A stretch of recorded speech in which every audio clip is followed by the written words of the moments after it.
Hello friends, welcome to channel.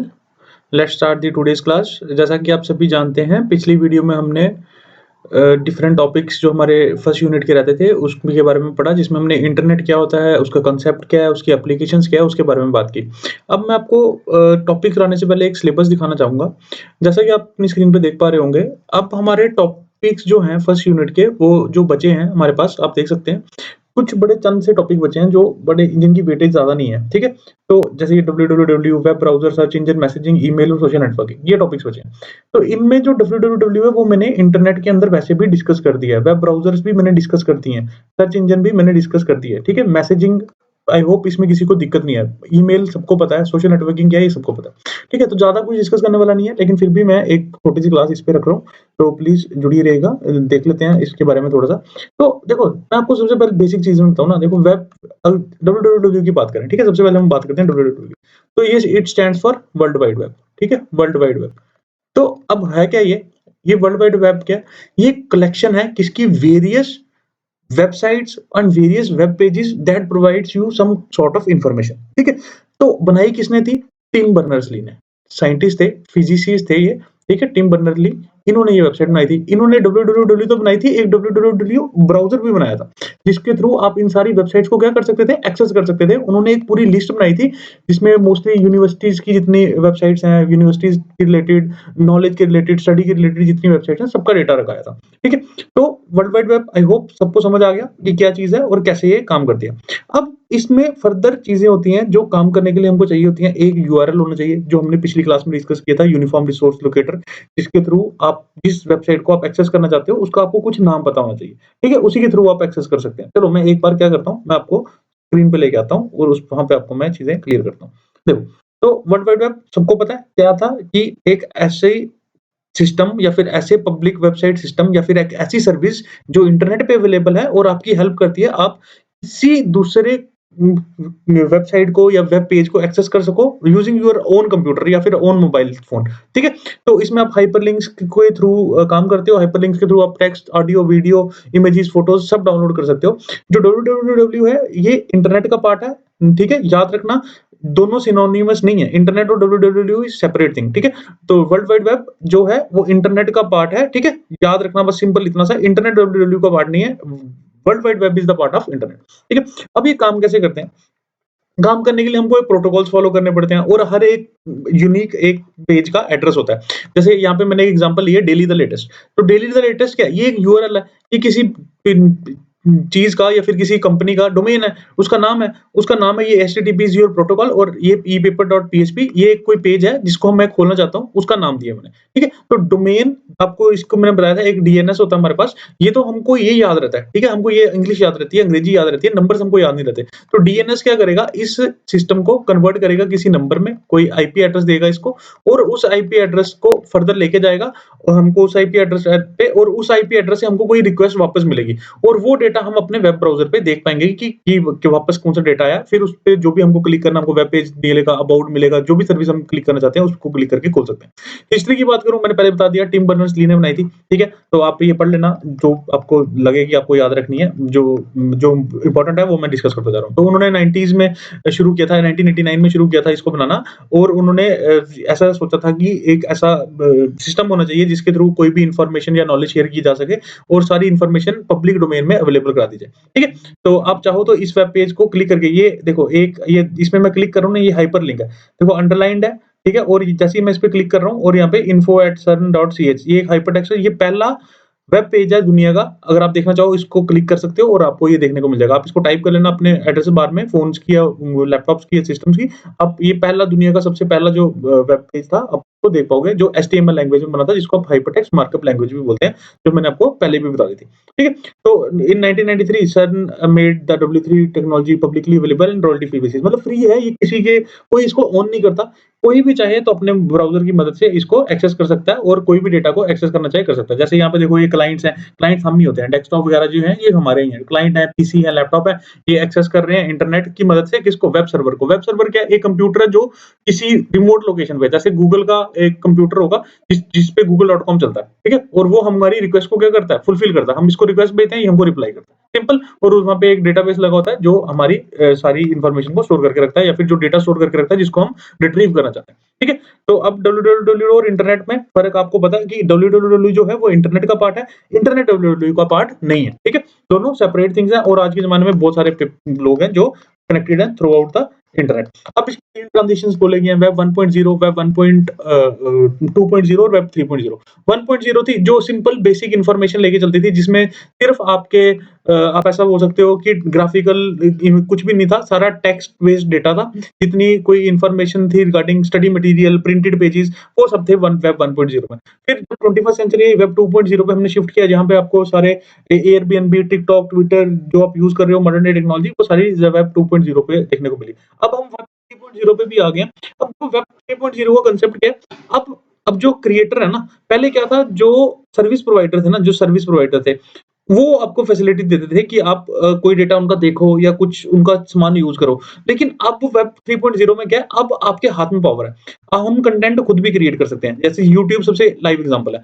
मैं खुद आपके लिए कंटेंट क्रिएट कर रहा हूँ और मैं इसको वेब पे शेयर भी कर पा रहा हूँ। This is the transition of web 2.0 to web 3.0। Almost पूरी कंप्लीट ट्रांजिशन नहीं है लेकिन हम धीरे-धीरे ट्रांजिशन कर रहे हैं वेब 3.0 की तरफ जो इसको एक मोस्ट रोबस्ट सिस्टम बना देगी और पूरी डिसेंट्रलाइज़ कर देगी। ठीक है? मतलब पावर जो होगी वो प्लेटफ़ॉर्म ओनर्स के पास नहीं होगी। देखो यूट्यूब क्या है? प्लेटफ़ॉर्म ओनर है, ठीक है? प्लेटफ़ॉर्म ओनर है और हम क्या हैं? हम हैं यूज़र।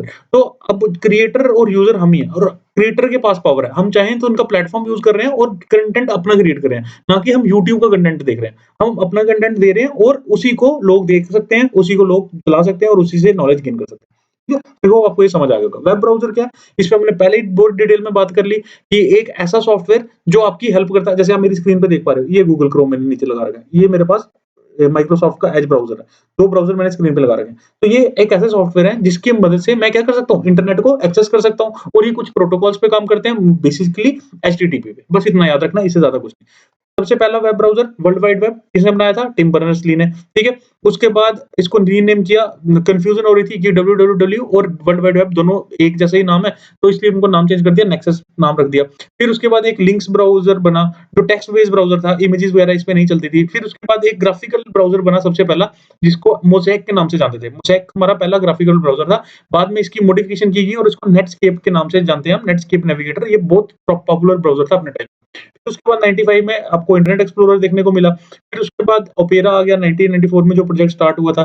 फिर एप्पल सफारी जो आईफ़ोन बनाती है कंपनी एप्पल ने 2003 में अपना सफारी लॉन्च किया जो मैक सिस्टम्स में काम करता था। 2004 में मोज़िला फायरफॉक्स जो हम आज भी यूज़ कर रहे हैं और वो इंट्रोड्यूस हुआ जो कि नेटस्केप नेविगेटर का ही मॉडिफाइड वर्ज़न था।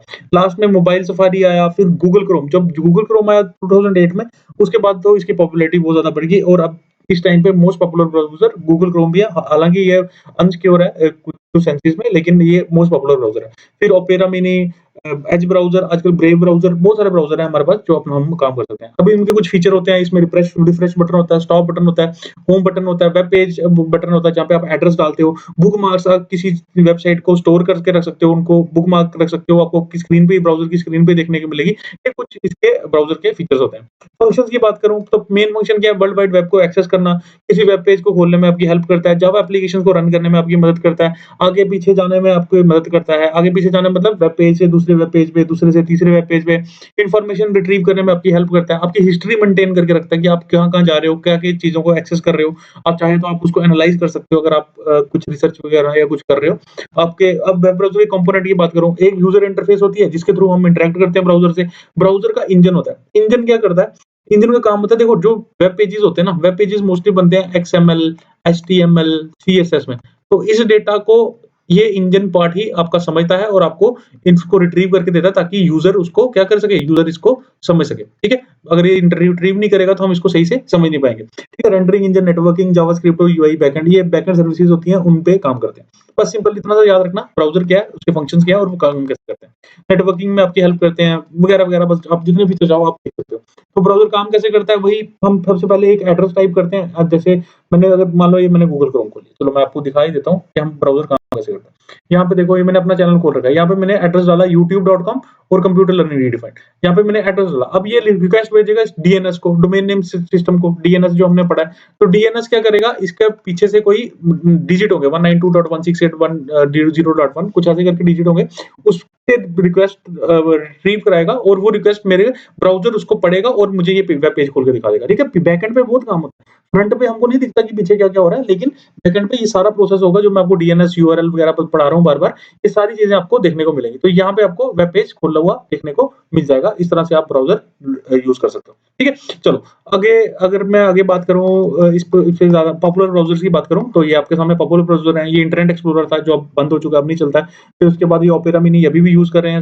ये सफारी एप्पल वालों का ये अभी भी यूज़ हो रहा है। मोज़िला फायरफॉक्स ये नेटस्केप नेविगेटर की ही मॉडिफाइड फॉर्म है, ये भी यूज़ हो रहा है। ये 90s में नेटस्केप बहुत पॉपुलर ब्राउज़र था उस टाइम का, ये भी यूज़ हो रहा है।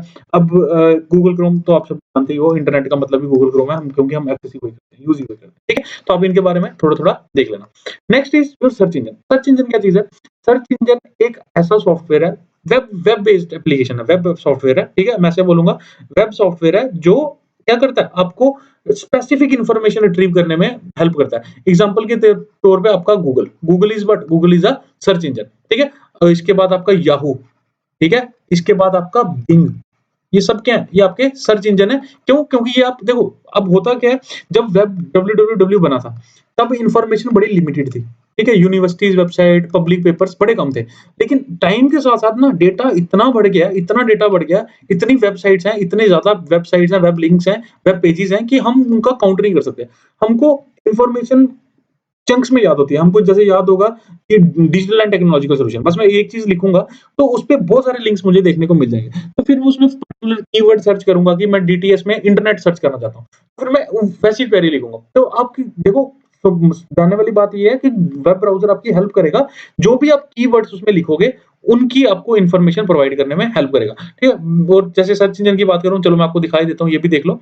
तो होता क्या है, जैसे आपने ये ब्राउज़र खोला, ठीक है? ब्राउज़र खोला और मैं यहाँ पे टाइप किया, ये देखो ये google.com मेरा वेब पेज पे ही सर्च इंजन आ गया। अब मुझे जो भी चीज़ यहाँ पे सर्च करनी है, तो मैं क्या करूँगा? मैं बस इसको यहाँ पे लिखूँगा, जैसे मैंने लिख दिया, मान लो मुझे क्या करना है, मुझे शॉपिंग करनी है, ठीक है? मुझे शॉपिंग करनी है, मैं शॉपिंग लिख रहा हूँ यहाँ पे। जैसे ही मैं शॉपिंग पे एंटर करूँगा, तो मेरे पास देखो कितने सारे प्लेसेस आ गए कि ये मेरे नियरेस्ट प्लेसेस दिखा रहा है मुझे, कि जिनके पास जाके मैं क्या कर सकता हूँ, शॉपिंग कर सकता हूँ। ठीक है? ये मेरे नियर बाय प्लेसेस दिखा रहा है। जिनके पास जाके मैं शॉपिंग कर सकता हूँ। उसके बाद वेबसाइट्स दिखा रहा है, मिंत्रा दिखा रहा है, अमेज़न दिखा रहा है, फ्लिपकार्ट दिखा रहा है। मतलब इसने पूरी एक लिस्ट बना के मुझे दे दी, जिसके थ्रू मैं अपना काम कर सकता हूँ। इस तरह से हमारे काम करते हैं सर्च इंजन। सिर्फ आपको क्वेरी लिखनी है और क्वेरी विल बी डिस्प्लेड। तो ब्रीफ हिस्ट्री की बात करूँ, तो सबसे पहले वही जो टिम बर्नर्स-ली ने ही शुरू किया था, वहाँ पे उनका एक सिंपल सा प्लेटफ़ॉर्म था जिसको वो यूज़ करते थे। फिर पहला सर्च इंजन 1989 में मैकगिल यूनिवर्सिटी में बनाया गया था, आर्काई नाम के रखा गया था, जो एफटीपी पे काम कर रहा था। फिर उसके बाद याहू आया 1994 में, बहुत पॉपुलर हुआ ये सर्च इंजन। तो अभी भी यूज़ कर रहे हैं याहू, बहुत सारे लोग इसको अभी भी यूज़ करते हैं, one of the favourite site रही। फिर अल्टा विस्टा आया, फिर आस्क जीव्स आया और 1998 में गूगल ने अपना सर्च इंजन बनाया था, जो अभी भी हम यूज़ कर रहे हैं, मोस्ट पॉपुलर सर्च इंजन है अभी इस टाइम पे। तो माइक्रोसॉफ्ट बिंग भी लॉन्च हुआ, बहुत सारे सर्च इंजन है, अब आप देख लेना कि ये कैसे-कैसे काम करते हैं। काम कैसे करते हैं? क्रॉल क्रॉल मतलब इनको स्पाइडर्स भी बोलते हैं, जो इंटरनेट पे आपके न्यू लिंक्स फाइंड करते रहते हैं, देखते एनालाइज़ करते रहते हैं कि भाई क्या चीज़ है और कैसे काम करेगी। इंडेक्स चेक करेगा कि भाई इंडेक्स क्रॉल्स ने जो भी इन्फॉर्मेशन गैदर की है, उसको ऑर्गेनाइज़ कैसे करना है, स्टोर कैसे करना है और ताकि उसको हम रिट्रीव कर सकें। सर्च कैसे क्वेरी टाइप करनी है, एनएलपी कैसे काम करेगी, तो इन चीज़ों को आप नहीं भी पढ़ोगे तो कोई इश्यू नहीं है। सिर्फ आपको पता होना चाहिए कि वेब ब्राउज़र क्या है, ये मोस्टली आपको शॉर्ट आंसर में ही देखने को मिलेगा, लॉन्ग आंसर में आपको नहीं आने वाला। ठीक है? तो कीवर्ड कैसे यूज़ करते हैं, एक बार बस इसको रीड कर लेना, ये एक्स्ट्रा डेटा है सिर्फ आपकी नॉलेज के लिए। अगर आपको मन करता है तो पढ़ो, नहीं मन करता तो पढ़ने की ज़रूरत नहीं है, लेकिन आपको आइडिया होना चाहिए कि काम कैसे करते हैं और कैसे हम इसको यूज़ कर सकते हैं। पॉपुलर वेब ब्राउज़र के बारे में आपको नॉलेज होनी चाहिए, जैसे आप देख सकते हो सामने है Google, one of the browser, ये हमारा बिंग, हमारा याहू, डकडगो, ये प्राइवेट वेब ब्राउज़र है, ये आपकी कोई भी प्राइवेसी को नहीं छेड़ता और आपको एनोनिमस ही रखता है एक किस्म से वेबसाइट पे। तो डकडगो बहुत बेसिक एक ऐसा वेब ब्राउज़र है जो कम मार्केट शेयर कम है, लेकिन बहुत अच्छा वेब ब्राउज़र है एक किस्म का। Next topic is your messaging. Messaging क्या होती है? जब भी हम किसी को कोई संदेश आदान या प्रदान कर रहे हैं, दैट इज़ योर मैसेजिंग। अब जब हम इलेक्ट्रॉनिक फॉर्म में करते हैं, दैट इज़ योर ई-मैसेजिंग। ईमेलिंग होगी, ईमेल हो गया, आईएम हो गया, इंस्टेंट मैसेजिंग जिसको आप बोलते हो, या फिर आप अपने मोबाइल फ़ोन को यूज़ करके सिंपल अपने मोबाइल फ़ोन पे भी एसएमएस करते हो जिसको है ना? वो भी क्या है, एक किस्म की मैसेजिंग ऐप ही है। तो इंस्टेंट मैसेजिंग में आते हैं हमारे पास सॉफ्टवेयर जो इंस्टेंटली मैसेज को डिलीवर करते हैं और उसी वक़्त आपको रिज़ल्ट डिस्प्ले भी कराते हैं। तो मैसेजिंग क्या है, एक ऐसा तरीका जिसके थ्रू आप किसी को अपना कोई टेक्स्ट भेज सकते हो, इमेजेस भेज सकते हो, ग्राफिक भेज सकते हो, कोई इन्फॉर्मेशन रिट्रीव कर सकते हो, या फिर कुछ रिसीव कर सकते हो और सेंड भी कर सकते हो। तो एक ऐसी एप्लीकेशन जिसके थ्रू आप क्या कर सको, मैसेज का आदान-प्रदान कर सको, उसी को हम क्या बोलते हैं, इंस्टेंट मैसेजिंग ऐप। ठीक है? अब इसका ट्रेंड बहुत ज़्यादा बढ़ गया, फास्टली यूज़ हो रही है, वैरायटी ऑफ ऐप्स हैं जो आपको हेल्प करती है मैसेजिंग करने के लिए। ठीक है? एग्ज़ाम्पल के तौर पे बात करूँ तो व्हाट्सऐप, आपका स्नैपचैट, आपका इंस्टाग्राम, ये सब आपको फैसिलिटी प्रोवाइड करते हैं जिसके थ्रू आप क्या कर सको, मैसेज किसी को भेज सको। और इसका तरीका क्या होता है, सबसे पहले log in to your instant messaging. जैसे मान लो आपने व्हाट्सऐप किया डाउनलोड, तो व्हाट्सऐप डाउनलोड किया तो व्हाट्सऐप में क्या होगा, फिर आपको उसमें लॉगिन करना पड़ेगा, अपना नंबर डालना पड़ेगा, यूज़र का नंबर सेव करना पड़ेगा, उसको कोई मैसेज भेजना है तो उसका यूज़र नेम पे आपको क्लिक करना पड़ेगा, उसको कोई इन्फॉर्मेशन टाइप करनी पड़ेगी और सेंड का बटन दबाना पड़ेगा, तभी आप उस पे मैसेज कर सकते हो। ये बड़ी बेसिक चीज़ें हैं, आप सबको पता है कि हम मैसेज कैसे करते हैं, बस आपको तरीका एक बार देख लेना, पढ़ लेना कि ये एक्चुअल में काम कैसे करता है। ठीक है? ठीक है? तो अब यूज़ क्यों करते हैं? यूज़ करने का मोटो ही यही है कि भई सारी इन्फॉर्मेशन को किसी अपने दोस्त को कुछ भेजना है तो आसानी से भेज सकें, कम्युनिकेशन हमारा आसानी से हो जाए, वर्क जो हम करते हैं वो रुके ना। देखो पहले क्या होता था, अगर किसी को कोई इमेज भेजनी है तो बाय पोस्ट भेजनी पड़ती थी, कितना टाइम लगता था। लेकिन अब हम उसी वक़्त इंस्टेंट के भेज सकते हैं और अपना काम आसानी से निकलवा सकते हैं। अवेलेबिलिटी बहुत हाई है, 24/7 अवेलेबल रहते हैं, कभी डाउन नहीं होते। इमेज भेज सकते हो, फाइल ट्रांसफर कर सकते हो, कम्युनिकेशन नेटवर्क चेंज कर सकते हो, किसी भी तरह से आप इसको यूज़ कर सकते हो। सोशल मीडिया को एक्सेस कर सकते हो, वीडियो कॉन्फ्रेंसिंग कर सकते हो, गेमिंग खेल सकते हो। ये सारे फीचर हैं आपके इंस्टेंट मैसेजिंग के, और ये पॉपुलर इंस्टेंट मैसेजिंग ऐप्स हैं। iMessage, लाइन, माइक्रोसॉफ्ट टीम्स, स्पिटकिन, स्लैक, स्नैपचैट, ट्रिलियन, इन सबको यूज़ करके आप इंस्टेंट मैसेजिंग परफॉर्म कर सकते हो। आई होप आप सब जानते हो और ये यूज़ भी कर रहे होगे, मुझे पूरा विश्वास है।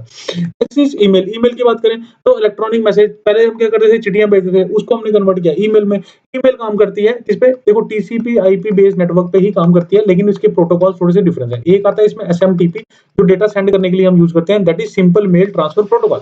एक प्रोटोकॉल इसमें और यूज़ होता है जिसको हम क्या बोलते हैं? जिसको हम बोलते हैं पीओपी, पोस्ट ऑफिस प्रोटोकॉल, जो क्या करता है, हमारी मेल रिसीव करने में हमारी हेल्प करता है। बस याद रखना ये चीज़ें जो मैं बोल रहा हूँ। एक और आता है हमारे पास आईमैप, ठीक है? तो ये क्या करता है, इंटरनेट मैसेज एक्सेस प्रोटोकॉल। या तो आप ये तामझाम यूज़ कर लो या ये मैसेज यूज़ करके हमको डेटा रिट्रीव और डेटा सेंड करने में हमारी ये प्रोटोकॉल्स हेल्प करते हैं, क्योंकि ये रूल्स बताते हैं कि कैसे हमने डेटा भेजना है और कैसे काम करना है। ओरिजिन की बात करूँ तो ARPANET जब बना था उसके बाद से ये इनका ईमेल का पे काम होना शुरू हो गया था। कुछ साइंटिस्ट थे, टॉमलिंसन वगैरह, इन्होंने मेल पहले-पहले स्टार्टिंग में की। आप एक बार हिस्ट्री पढ़ लेना, इंपॉर्टेंट नहीं है। डिफरेंस की अगर मैं बात करूँ तो सॉरी, डिफरेंस की बात करूँ, ईमेल के कंपोनेंट की बात करूँ तो आप सब आई होप आपने देखा होगा, जब आप जीमेल खोलते हो सबसे पहला कंपोनेंट आता है जहाँ पे हेडर, उसमें वो लिखा होता है टू। टू में आपको डालना है कि आप किसको ईमेल भेजना चाहते हो। नीचे आता है आपके बीसीसी, जिसमें लिखा होता है, देखो जिसमें लिखा होता है एक आता है आपके पास बीसीसी, ठीक है? एक आता है सॉरी, एक आता है सीसी, कार्बन कॉपी, मतलब एक से ज्यादा, एक होता है टू। टू में आप लेकिन लिखा, जैसे आपने अपने दोस्त को मेल भेजनी है, जैसे मुझे भेजनी है hlrrunner@gmail.com, ये मेरी मेल आईडी है। ये आप डालोगे तो आपने अगर मुझे मैसेज करना है। फिर सीसी में अगर कुछ करना है तो सीसी में के लिए आप क्या कर सकते हो, यहाँ पे अपने, अगर जो कॉपी आप मुझे भेज रहे हो किसी और को भी भेजनी है तो आप उसमें इसमें उसका एड्रेस लिखो, जैसे abc@gmail.com, या फिर जो भी आपकी मेल आईडी है आप वो डाल दोगे। और बीसीसी होता है कि ब्लाइंडेड कार्बन कॉपी, मतलब कार्बन कॉपी तो है लेकिन मैं नहीं देख पाऊंगा जो भी आप टू में जिसको लिखोगे। अब देखो टू में अगर आपने सीसी किया ना किसी को, तो मैं देख सकता हूँ कि आपने मेरे साथ किसको ईमेल भेजी है। जब आप उसको बीसीसी के थ्रू भेजोगे तो मैं नहीं देख सकता, यानी टू वाला बंदा देख नहीं पाएगा कि मैंने आपने किस और को ये मेल भेजी है। ठीक है? इसके बाद आता है आपका सब्जेक्ट। सब्जेक्ट में आप लिखते हो, जैसे मैंने अगर कॉलेज में नहीं जाना, मैंने एप्लीकेशन देनी है, मैं लिख दूंगा सिक लीव। ठीक है? तो उसके बाद आता है आपका बॉडी। बॉडी में आप लिखते हो आपका message, sir I am ill and I will not be able to attend the college today, thanks for apply. तो उसमें मैं कोई मैसेज दूँगा, और नीचे एक बटन होता है अटैचमेंट का। अटैचमेंट में आप ऑडियो, वीडियो, फाइल कोई भी हो, लिमिटेड साइज़ की, आप उसपे लगा सकते हो और अपना डेटा सेंड कर सकते हो। तो इस तरह से ये पूरा का पूरा आप ईमेल की वर्किंग डिफाइन कर सकते हो और बता सकते हो कि ईमेल काम कैसे करती है। ये चीज़ यहाँ पे अंग्रेजी में लिखी है, आप एक बार पढ़ लेना, जो समझ नहीं आएगा मैं आपकी हेल्प कर दूँगा उसको समझने में। तो थोड़ा पढ़ो लेकिन अच्छे से पढ़ो। नेक्स्ट आती है आपके पास कुछ ईमेल में ना हमको अब प्रॉब्लम भी रहती है। प्रॉब्लम क्या रहती है? साइबर अटैक्स होने के। अब क्या-क्या अटैक्स पॉसिबल होते हैं? जैसे स्पैमिंग। स्पैमिंग मतलब जंक ईमेल्स आपने देखा होगा आलतू-फालतू की मेल्स आपके ईमेल अकाउंट में आती जा रही हैं, जिनकी आपको ज़रूरत भी नहीं है। तो वो स्पैमिंग करने का मतलब क्या आपके आपके इनबॉक्स को फुल कर रहे हैं, ठीक है? आपको इरिटेट कर रहे हैं एक किस्म का। तो उस मिलियंस ऑफ मिलियंस ईमेल भेज देते हैं कि आप ना आप उनसे इंटरैक्ट करोगे, ना आप अगर आप करोगे भी तो आपकी इन्फॉर्मेशन कोई ना कोई लेने की कोशिश करेंगे। फिशिंग अटैक आपको दिखाएँगे कि ये लेजिटिमेट पेज है, लेकिन वो होगा कुछ इल्लीजिटिमेट पेज और आपकी सारी इन्फॉर्मेशन को चोरी कर लिया जाएगा। स्पूफिंग एक आपके ईमेल एड्रेस को स्पूफ कर देंगे, मतलब कहने का मतलब ये है कि ऐसा लगेगा कि ओरिजिनल किसी अपने ही बंदे ने भेजा है, लेकिन वो अपना नहीं होगा, आपकी इन्फॉर्मेशन को ट्रैक करने के लिए कोशिश कर रहा होगा। लगता है कि आपका किसी नोन बंदे ने ये भेजा है, लेकिन वो मैसेज स्पूफ करते हैं, आपको लगेगा कि ऐसा है, लेकिन वो आपका लेजिटिमेट रिसीवर नहीं होगा, ठीक है? वो आपका सेंडर रिसीवर जो भी होगा, वो बीच का कोई हैकर होगा, जो आपको दिखाएगा कि मैं आपका कोई दोस्त हूँ, लेकिन वो आपका दोस्त नहीं होगा। उसने आपके दोस्त का एक छलावा-सा क्रिएट किया होगा ताकि आप उसमें फँस जाओ। फिर उसके बाद रैनसमवेयर मतलब आपके सिस्टम को हैक कर लेंगे और आपसे पैसे माँगेंगे उसको खोलने के लिए। तो ये कुछ थ्रेट्स हैं, आप एक बार इसको देख लेना। सिक्योरिटी के लिए आप जंक मेल्स को रोक सकते हो, ऑटोमेटेड कंट्रोल को बंद कर सकते हो। पॉपुलर ईमेल्स की बात करूँ तो Gmail, Microsoft Outlook, Yahoo mail, AOL mail, Zoho mail, Proton mail, iCloud, ये सब पॉपुलर मेल हैं जो मॉडर्न डे में हम यूज़ करते हैं। Last topic of your unit is social networking. Social networking क्या है? एक ऐसा डेडिकेटेड ऑनलाइन प्लेटफ़ॉर्म है या फिर कुछ ऐसी वेबसाइट्स हैं जो आपको लाइक माइंडेड जो लोग होते हैं ना, उनको कनेक्ट करने में हेल्प करती है। देखो हम मोस्टली सोशल मीडिया को एक्सेस क्यों करते हैं? दोस्त बनाने के लिए या अपने दोस्तों से बातें करने के लिए ना। सोशल मीडिया का काम ही यही है, हमारा दोस्त क्या कर रहा है, कहाँ घूम रहा है, कहाँ गया, कहाँ क्या खाया, तो वो सारी चीज़ें बनाने में आपकी सोशल मीडिया जो आपको हेल्प करती है कि आप देख सको कि दुनिया क्या कर रही है और कैसे-कैसे इन्फॉर्मेशन रिट्रीव हो रही है और एक्सेस हो रही है। तो आप अपने दोस्तों से जुड़ने के लिए मोस्टली अपने लाइक माइंडेड पीपल से जुड़ने के लिए आपको एक प्लेटफ़ॉर्म प्रोवाइड किया जाता है, जिसको आप सोशल मीडिया के नाम से जानते हो।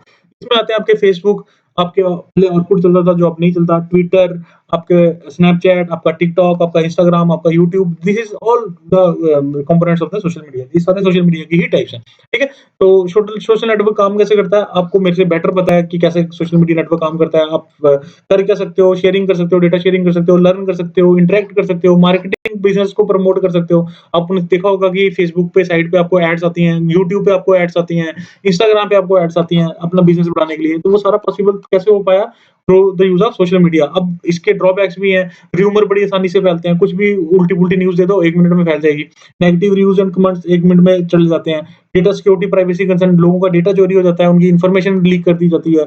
किन्हीं सेलिब्रिटीज़ की आपने देखा भी होगा बहुत बार इन्फॉर्मेशन भी लीक कर दिया जाता है। टाइम हमारा वेस्ट करने में ये पूरा-पूरा योगदान देते हैं, जो आप सभी जानते हो, पेपरों में भी पढ़ने पे हमको कंसंट्रेट नहीं करने देते।